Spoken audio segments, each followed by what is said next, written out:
Hola jóvenes, vamos a continuar con el desarrollo de la semana número 3 y en este caso tenemos la segunda parte de la semana 3 que tiene como objeto de estudio a Aristóteles, que fue discípulo de Platón. O sea, Aristóteles fue discípulo de Platón, pero a su vez fue maestro de Alejandro Magno. ¿Cómo así, profesor? El abuelo de Alejandro Magno, Admita II, tenía como médico al padre de Aristóteles, Nicómaco.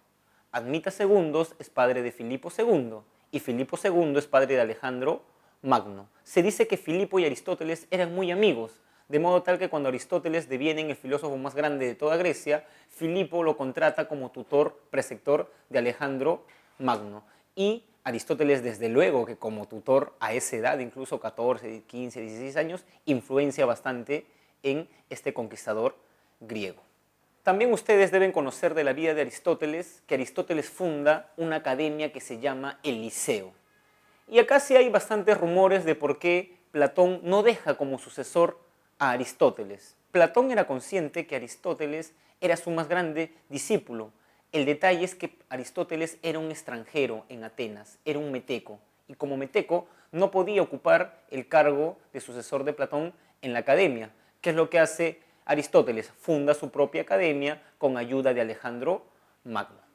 Y un tercer punto que deben conocer de la vida de Aristóteles es que Aristóteles, a pesar de haber estado 20 años en la academia de Platón, de los 17 a los 37 años, su filosofía no es un mero eco, no es una repetición de la filosofía del maestro Platón, sino que por el contrario, Aristóteles es el crítico más lúcido que ha tenido Platón, y esto lo prueba con la siguiente frase: soy amigo de Platón, pero más amigo de la verdad. Soy amigo de Platón, aprendí toda la filosofía de él, pero eso no significa para nada que yo voy a repetir sus ideas.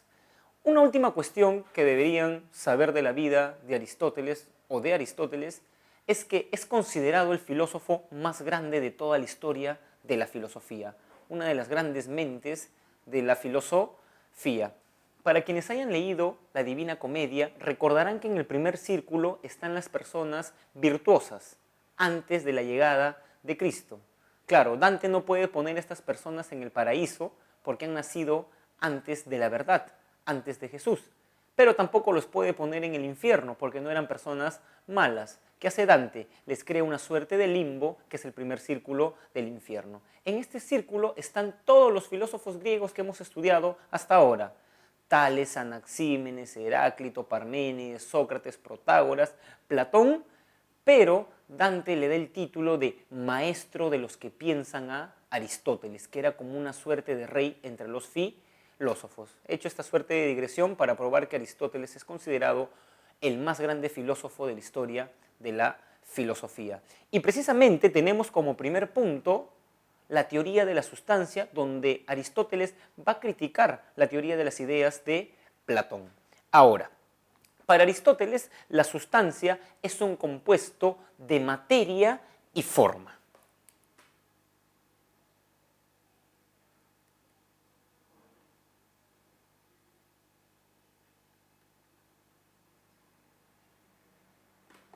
¿Cómo se dice materia en griego? Ile. ¿Cómo se dice forma en griego? Morfé.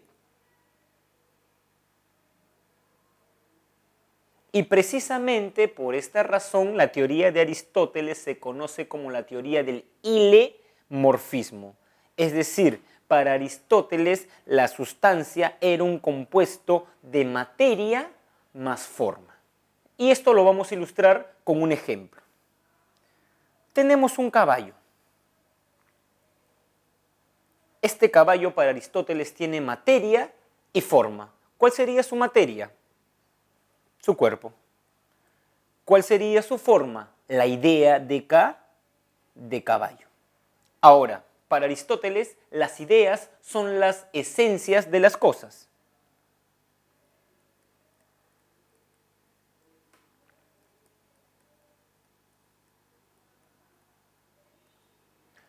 Pero, y acá radica su diferencia y su crítica a Platón,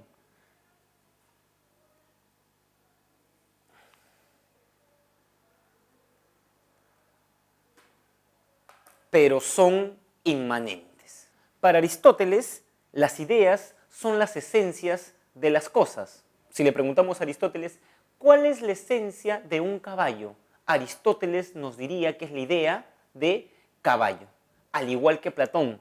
Pero la diferencia radica en que para Platón las ideas son trascendentes, en el sentido que las ideas trascienden el mundo sensible. Si Platón ve un caballo en la calle, diría que la idea de caballo está en el mundo de las ideas. En cambio, para Aristóteles las ideas son inmanentes, en el sentido de que si Aristóteles ve un caballo en la calle, diría que su esencia es la idea de caballo, pero que esta esencia se encuentra en el mismo caballo.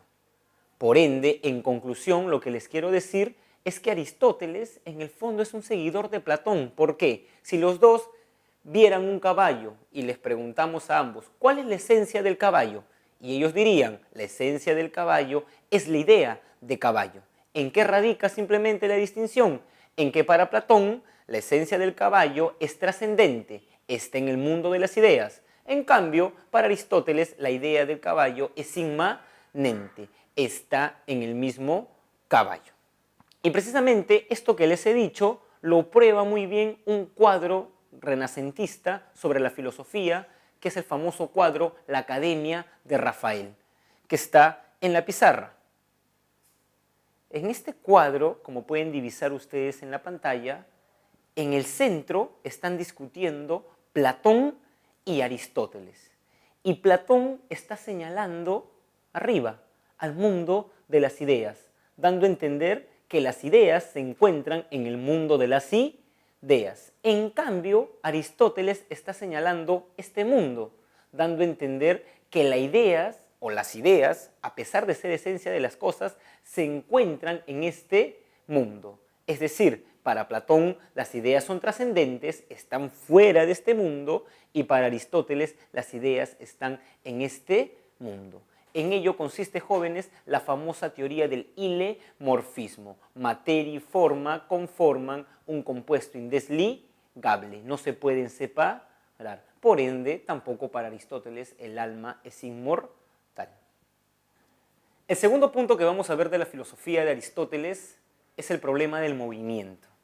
¿Por qué? Porque Aristóteles, cuando reflexiona en Grecia en el siglo III, le llega un problema de la tradición griega, el problema del movimiento. ¿La realidad cambia o no cambia? Si recuerdan, la primera semana teníamos un filósofo que decía que la realidad no cambiaba, era inmutable. Este filósofo era Parménides. La realidad no cambia. Sin embargo, había un filósofo que cuestionaba las ideas de Parménides, porque para este pensador la realidad sí cambiaba o se encuentra en constante cambio. Incluso, para recordar los contenidos de la primera clase, para Parménides esta realidad inmutable era el ser. Y es la respuesta que da Parménides sobre el arjé. ¿Cuál es el arjé? El ser. En cambio, para Heráclito, el arjé, el origen del cosmos, era el fuego. Lo que hace Aristóteles es hacer una síntesis entre la filosofía de Parménides y Heráclito. Para Aristóteles, en la sustancia hay cosas que cambian, pero también cosas que no cambian. Para Aristóteles, la sustancia tiene algo que cambia y que no cambia. Es decir, la sustancia tiene un ser, como diría Parménides, inmutable, algo que no cambia. ¿Cómo lo llama eso Aristóteles? Esencia. Pero también la sustancia tiene algo que cambia, como el fuego de Heráclito. ¿Cómo llama esto Aristóteles? Accidente.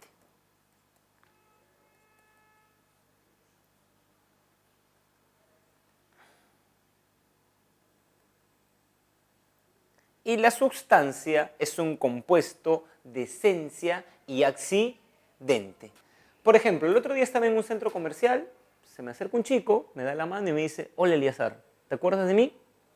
Yo no me acordaba de él. Y él me dice, soy tu amigo de primaria, Efraín. Cuando él me dijo eso, yo lo reconocí. Sí. Por ejemplo, si Heráclito tuviera razón y todo cambiaría, este amigo de infancia no me hubiera podido reconocer, porque todo hubiera cambiado en mí. Y en efecto yo he cambiado, he crecido, tengo más peso, ahora tengo lentes, pero hay algo de mí que no ha cambiado en mi estructura ósea, por ejemplo, que hizo que este amigo me pueda reconocer. Eso sería mi esencia. Es decir, ¿qué nos dice Aristóteles? Que a pesar de que hay cosas que cambian, también hay cosas que no cambian ya. Eso que no cambia, Aristóteles lo denomina esencia. Otro ejemplo, tengo una mesa. Esta mesa es de madera. Yo también puedo hacer una mesa de metal. Cambia, es su accidente. Yo también puedo hacer una mesa de fierro. Cambia, eso es su accidente. Una mesa puede dejar de tener 3 patas y tener 8 patas. Es su accidente. Puede cambiar. Pero hay algo que tú no puedes cambiar en la mesa, porque si cambias, cambia toda la mesa, el tablero. Ya, eso sería su esencia, aquello que no puede cambiar. Y con todo esto vemos cómo Aristóteles soluciona un problema fundamental de la filosofía de Heráclito y Parménides. No es que la realidad no cambie o la realidad cambie, sino que la realidad cambia en alguna parte y no cambia en otra. A la que cambia la denomina accidente y a la que no cambia la denomina esencia. Todas estas reflexiones de esencia y accidente, Aristóteles las escribe en su libro La Física. Sin embargo, hay otro libro en el cual Aristóteles también reflexiona sobre el asunto, que se llama La Metafísica. Y en este libro, Aristóteles llega a decir que el movimiento es el paso de la potencia al acto. Para que ustedes entiendan esta definición de movimiento, deben entender primero qué es potencia y acto respectivamente. Y es lo que vamos a hacer y escribir en la pizarra. ¿Qué es la potencia? La potencia es lo que una cosa puede llegar a ser. Lo que una cosa puede llegar a ser. Su posibilidad, dice Aristóteles. En cambio, el acto es lo que una cosa ya es.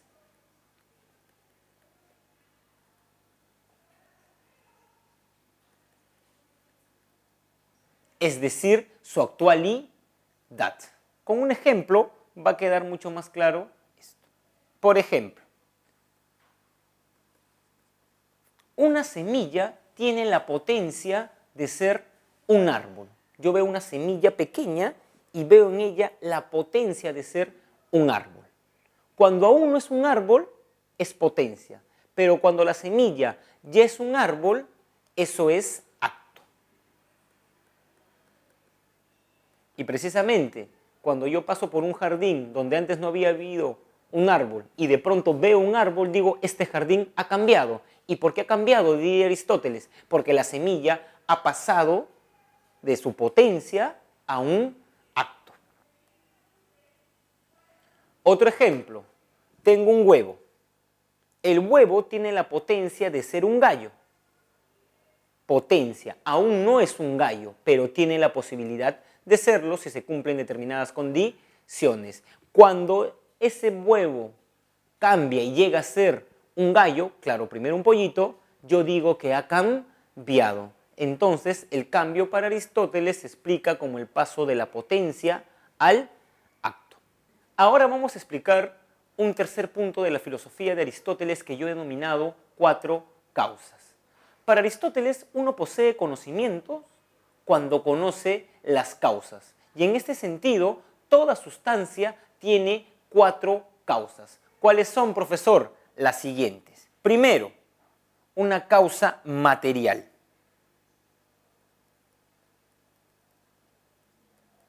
¿Qué es la causa material? De lo que está hecha una cosa. Vamos a escribir esto en la pizarra. De lo que está hecha una cosa. Luego tenemos la causa formal. ¿Qué es la causa formal? La esencia de una cosa.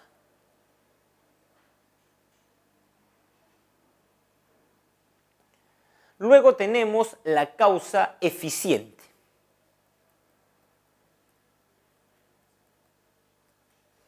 ¿Qué es la causa eficiente?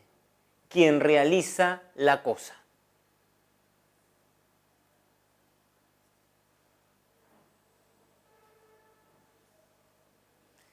Y para terminar, tenemos la causa final.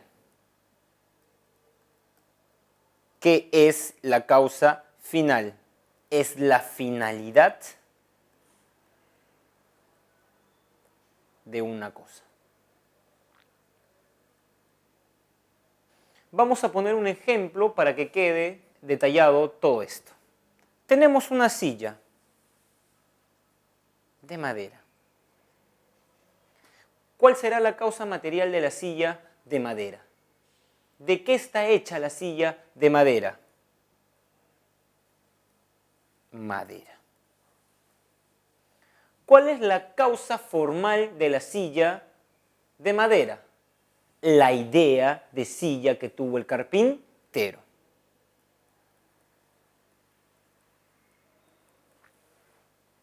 ¿Cuál es la causa eficiente de la silla de madera? ¿Quién hizo la silla de madera?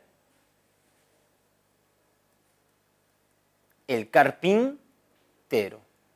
Para terminar, ¿cuál es la causa final de la silla de madera? El descanso, sentarnos.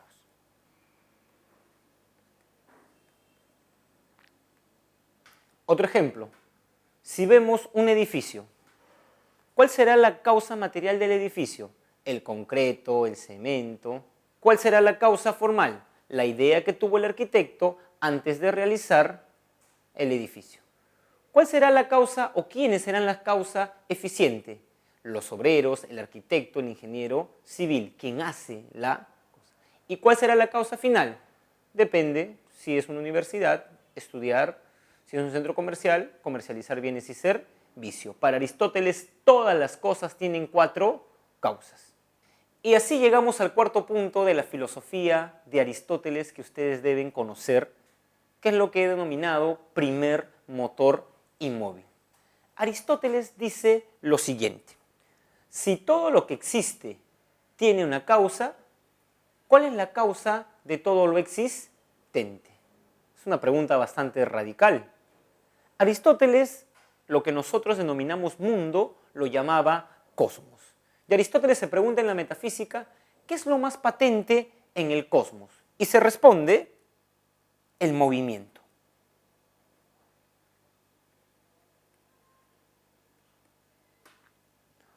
Pero todo lo que se mueve es movido por algo.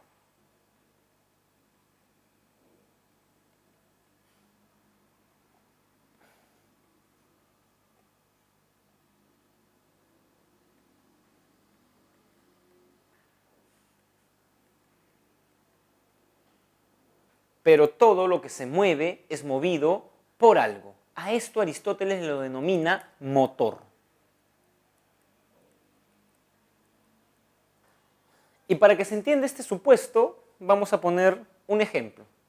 El día de hoy, mientras vuelvo a mi casa, estoy a punto de abrir la puerta, un balón golpea a mi espalda. Yo voy a voltear y voy a decir, ¿quién lanzó este balón? ¿Por qué? Porque yo manejo como supuesto mental que el balón le tiene que haber dado movimiento a alguien, porque todo lo que se mueve es movido por algo. De pronto estoy haciendo una clase, estoy haciendo mi pizarra primero, y de pronto lanzan un papel. Yo volteo y a los alumnos les digo, ¿quién lanzó el papel? ¿Por qué digo eso? Porque yo tengo como supuesto que todo lo que se mueve es movido por otro. Eso en el plano, digamos, inmediato.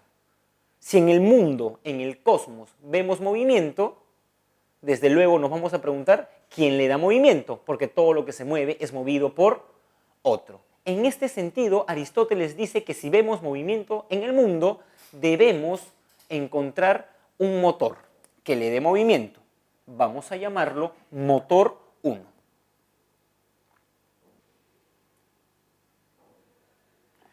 Pero si el motor 1 está en movimiento y todo lo que se mueve es movido por otro, quien le da movimiento al motor 1 debe ser un motor 2. Pero si todo lo que se mueve es movido por otro y el motor 2 está en movimiento, ¿qué debe haber detrás del motor 2? Un motor 3. Pero si el motor 3 está en movimiento y todo lo que se mueve es movido por otro, ¿qué debe haber detrás del motor 3?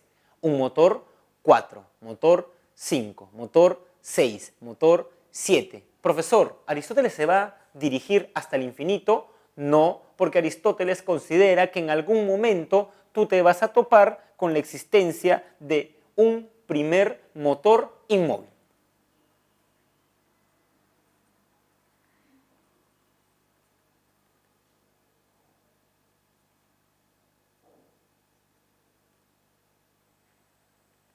¿Por qué motor? Porque le da movimiento al mundo. ¿Y por qué inmóvil? Porque no recibe el movimiento de ningún motor anterior. Y para Aristóteles, el primer motor inmóvil es el objeto de estudio de la filosofía.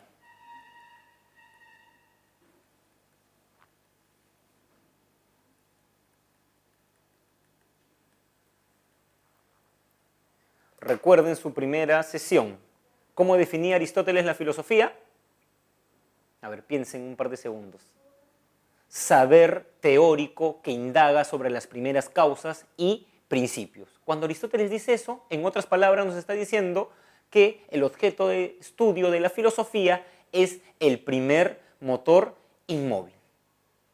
¿Este primer motor inmóvil para Aristóteles es Dios? Sí, pero no es el Dios judeocristiano, porque Aristóteles está en el siglo III antes de Cristo. No conoció a Cristo, estaba 300 años antes. Quien lo llama Dios como el Dios judeocristiano es Tomás de Aquino, que es un neo-aristotélico del siglo XII, que replantea las ideas de Aristóteles para poder demostrar los dogmas de la Iglesia. Es más, Tomás de Aquino da 5 famosas vías para demostrar la existencia de Dios. La primera vía es la vía del movimiento, que es esta misma vía o esta misma explicación que yo he dado sobre Aristóteles. Además, Tomás de Aquino, cuando quiere cristianizar a Aristóteles, se mete en un grave problema. ¿Por qué? Porque, por ejemplo, para Aristóteles este primer motor inmóvil es un pensamiento que se piensa a sí mismo. ¿Por qué es un pensamiento que se piensa a sí mismo? Porque como el Dios es perfecto, no puede pensar lo imperfecto. No te puede pensar a ti ni a mí, seres imperfectos. ¿En quién tiene que pensar? En la perfección. ¿Y quién es la perfección? Él. Pensamiento que se piensa a sí mismo. Es un Dios retirado de la vida. No piensa ni interviene ni se acongoja por los males de la humanidad. En cambio, el Dios judeocristiano sí es un Dios que sufre por nosotros, nos está mirando, está pendiente. Ahí, por ejemplo, hay una diferencia que vamos a ver en la semana número 5, en la segunda sesión, cómo Tomás de Aquino compagina el paganismo de Aristóteles con la filosofía cristiana.